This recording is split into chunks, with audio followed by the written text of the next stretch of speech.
வந்து விழுந்தது மின்னலின் ஒளி, அதில் தெரிந்தது அழகு தேவனே அதிசய முகமே.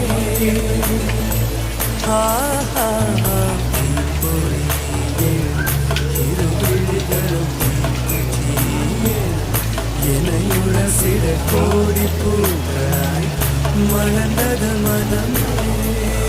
அவளழகி பாட ஒரு மொழியிலே அளந்து பார்க்க பல இல்லை. என்னை இழந்த போதும் அவள் எனதில்லை, மறந்து போய் என் மனமே. ஓ பெண்மாட்டி பெண்மாட்டி என்ன நீ வணக்கமே கத்துக்க சொல்ல